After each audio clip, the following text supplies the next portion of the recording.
Assalamualaikum warahmatullahi wabarakatuh. Jadi hari ini saya akan menjelaskan sedikit tentang apa itu deadlock beserta lainnya. Oke, kita masuk yang pertama. Apa itu deadlock? Deadlock adalah suatu kondisi di mana dua proses atau lebih saling menunggu proses yang lain untuk melepaskan research yang sedang dipakai. Karena beberapa proses itu saling menunggu, maka tidak terjadi kemajuan dalam proses kerja tersebut. Deadlock dalam arti sebenarnya adalah kebuntuan. Kebuntuan yang dimaksud dalam sistem operasi adalah kebuntuan proses. Deadlock adalah masalah yang biasa terjadi ketika banyak proses yang membagi sebuah research yang hanya boleh dirubah oleh satu proses saja dalam satu waktu. Jadi, deadlock ialah suatu kondisi di mana proses tidak akan berjalan lagi ataupun tidak ada komunikasi lagi antar proses. Nah, berikut ini adalah salah satu contoh sebuah deadlock, yaitu satu, proses A menggunakan CD-ROM, yang kedua, proses B menggunakan scanner, yang ketiga, proses A meminta scanner tanpa melepas CD-ROM, kemudian menunggu. Keempat, proses B meminta CD-ROM tanpa melepas scanner, kemudian menunggu. Yang kelima, menunggu, lalu deadlock. Selanjutnya, kita masuk ke model sistem deadlock. Model sistem deadlock dimodelkan dengan menggunakan sekumpulan sistem. Untuk memodelkan kondisi deadlock, maka bayangkan sebuah sistem dengan sekumpulan proses P sama dengan P1, P2, sampai dengan Pn. Lalu yang kedua, sekumpulan tipe sumber daya yang berbeda, R sama dengan R1, R2, sampai dengan Rm. Lalu yang ketiga, sumber daya Ri memiliki N bagian instan yang identik dan masing-masing digunakan. Pada model operasi normal, sebuah proses menggunakan sumber daya dengan urutan sebagai berikut. Yang pertama, mengajukan permohonan atau request. Bila permohonan tidak dapat dikabulkan dengan segera, misal karena sumber daya yang sedang digunakan proses lain, maka proses itu harus menunggu sampai sumber daya yang dimintanya berbeda. Lalu yang kedua, menggunakan sumber daya atau use. Proses dapat menggunakan sumber daya, misalnya printer untuk mencetak disk drive, untuk melakukan operasi I/O, dan sebagainya. Lalu yang ketiga, melepaskan sumber daya atau release. Setelah proses menyelesaikan penggunaan sumber daya, maka sumber daya harus dilepaskan sehingga dapat digunakan oleh proses yang lainnya. Kemudian di sini ada research deadlock. Deadlock dapat terjadi pada saat proses akan mengakses objek secara tidak semestinya.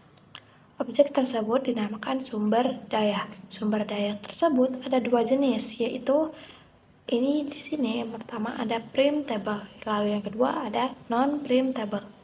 Kira-kira printable ini apa sih?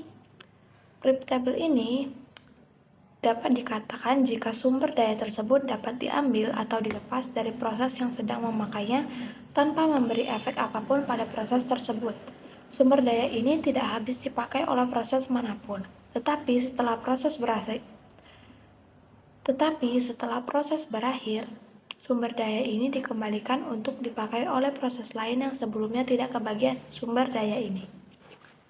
Lalu, yang kedua, non-printable. Pada sumber daya jenis ini, sumber daya tidak dapat diambil dari proses yang sedang membawanya karena menimbulkan kegagalan komputasi. Printer adalah salah satu contohnya.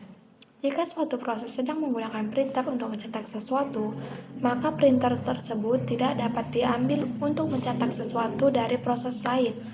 Sumber daya jenis ini biasanya berpotensi terjadinya deadlock. Lalu kita masuk ke penyebab deadlock. Kira-kira penyebab deadlock ini apa saja sih?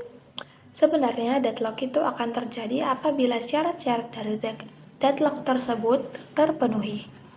Adapun kondisi penyebabnya adalah sebagai berikut. Yang pertama, mutual exclusion. Hanya ada satu proses yang boleh memakai sumber daya, dan proses lain yang ingin memakai sumber daya tersebut harus menunggu hingga sumber daya tadi dilepaskan atau tidak ada proses yang memakai sumber daya tersebut. Lalu yang kedua, hold and wait. Proses yang sedang memakai sumber daya boleh meminta sumber daya lagi. Maksudnya, menunggu hingga benar-benar sumber daya yang diminta tidak dapat dipakai oleh proses lain. Hal ini dapat menyebabkan kelaparan sumber daya. sebab sebuah proses tidak mendapat sumber daya dalam waktu yang lama. Lalu yang ketiga, non-preemption. Sumber daya yang ada pada sebuah proses tidak boleh diambil begitu saja oleh proses lainnya. Untuk mendapatkan sumber daya tersebut, maka harus dilepaskan terlebih dahulu oleh proses yang memegangnya. Selain itu, proses yang menunggu dan mempersilahkan hanya proses yang memiliki sumber daya yang boleh dikerjakan. Lalu yang keempat, circular wait. Kondisi seperti rantai, yaitu sebuah proses membutuhkan sumber daya yang dipegang oleh proses berikutnya.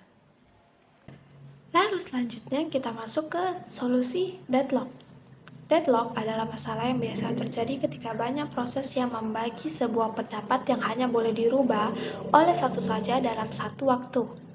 Strategi untuk menghadapi deadlock ini dapat dibagi menjadi 3 metode, yaitu 1. Prevention atau pencegahan. Lalu yang kedua, avoidance atau penghindaran. Yang ketiga, detection atau pendeteksian. Prevention atau pencegahan merupakan metode yang melakukan pencegahan terhadap 4 kondisi yang menyebabkan deadlock, yaitu kondisi tersebut adalah mencegah mutual exclusion, mencegah hold and wait, dan mencegah non-preemption. Kedua, avoidance atau penghindaran. Avoidance atau penghindaran metode dengan digunakannya informasi tambahan tentang bagaimana sumber daya diminta. 1. Proses harus menyatakan seluruh sumber daya maksimum yang dibutuhkan sebelum eksekusi. Yang kedua, ketika eksekusi berlangsung, proses meminta sumber daya yang diperlukan hingga batas maksimum yang dinyatakan di awal. Yang ketiga, proses yang menyatakan kebutuhan melewati kapasitas sistem atau tidak akan dieksekusi. Lalu yang ketiga, detection atau pendeteksian. Untuk mengetahui ada tidaknya deadlock dalam suatu graf dapat dilihat dari perputaran dan research yang dimiliki, yaitu jika tidak ada perputaran berarti tidak ada deadlock. Lalu jika ada perputaran, ada potensi terjadinya deadlock. Lalu research dengan instan tunggal dan perputaran mengakibatkan deadlock. Seperti yang kita lihat pada contoh berikut ini. Pada gambar graf dengan deadlock, terlihat bahwa ada perputaran yang memungkinkan terjadinya deadlock dan semua sumber daya memiliki satu instan kecuali sumber daya R2. Graf tersebut memiliki minimal 2 perputaran, yaitu yang pertama R2, PO0, R0, P1, R1, P2, dan R2. Lalu yang kedua R2, P1, R1, P2, dan R2. Lalu selanjutnya kita masuk ke algoritma deadlock. Algoritma deadlock dibagi menjadi 2. Yang pertama, algoritma Banker dan algoritma safety. Apa itu algoritma Banker? Algoritma Banker adalah algoritma untuk mencegah terjadinya deadlock dengan memutuskan apakah menyetujui atau menunda permintaan sumber daya oleh proses. Agar algoritma Banker dapat dijalankan, diperlukan data-data antara lain allocation research, max recruitment, research need, available research, dan total research. Lalu seperti ada yang di sini, langkah pertama dari algoritma Banker adalah cek research need-nya. Jika available lebih besar atau sama dengan research need, maka available dapat dipinjamkan untuk dieksekusi. Lalu, mengubah nilai available selanjutnya menjadi available yang dipinjamkan ditambah dengan allocation proses. Lalu jika available lebih kecil dari research need, maka tidak ada pengubahan nilai available atau dilewati, atau tidak ditulis nomor urutannya dan proses dilanjutkan lagi. Lalu jika sudah melewati seleksi itu, cek apakah masih ada proses yang masih belum dilaksanakan atau dilewati. Jika masih ada, maka akan diproses lagi dari langkah awal. Jika tidak ada, maka akan selesai. Contoh tabel berikut ini adalah contoh dari tabel algoritma Banker. Lalu selanjutnya kita masuk ke algoritma safety. Algoritma ini merupakan algoritma yang dipakai untuk menentukan apakah sebuah sistem berada dalam keadaan safe atau unsafe state. Berdasarkan contoh algoritma Wenger sebelumnya, diperoleh sequence berupa P1, P3, P4, P0, dan P2. Sehingga algoritma safety mengatakan proses dengan riset tersebut dinyatakan di status aman atau safe state. Karena semua proses dapat dieksekusi, algoritma safety akan ada di status aman apabila jumlah proses yang dieksekusi lebih dari 50%. Jika di bawah syarat tersebut, maka dinyatakan pada status tidak aman atau unsafe state, atau yang disebut research allocator deadlock. Deadlock dapat digambarkan lebih presisi dengan menggunakan graf berarah yang disebut research allocation graph. Graf terdiri dari himpunan titik V dan garis E.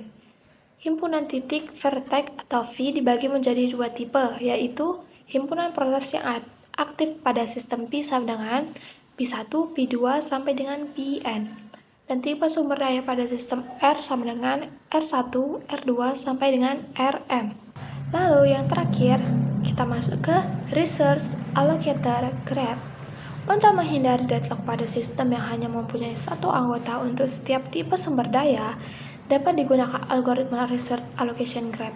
Klaim HPE ke RJ menandakan bahwa proses PE mungkin meminta sumber daya RJ yang dipresentasikan dengan garis putus-putus. Klaim HK akan berubah ke request H bila proses meminta sumber daya. Sumber daya sebelumnya harus diklaim pada sistem, sehingga sebelum proses PE dimulai eksekusi, semua klaim HK harus muncul pada research allocation graph. Misalnya, proses PE meminta sumber daya RJ, permintaan dapat dipenuhi hanya jika mengubah request HK PE ke RJ, ke assignment H, RJ ke PE, tidak menyebabkan siklus pada graf. Jika tidak terdapat siklus, maka alokasi sumber daya menyebabkan sistem dalam state aman. Jika terjadi siklus, maka alokasi akan membawa sistem pada state tak aman, sehingga proses PE harus menunggu permintaan dipenuhi. Dan ini adalah contoh dari algoritma research allocation graph.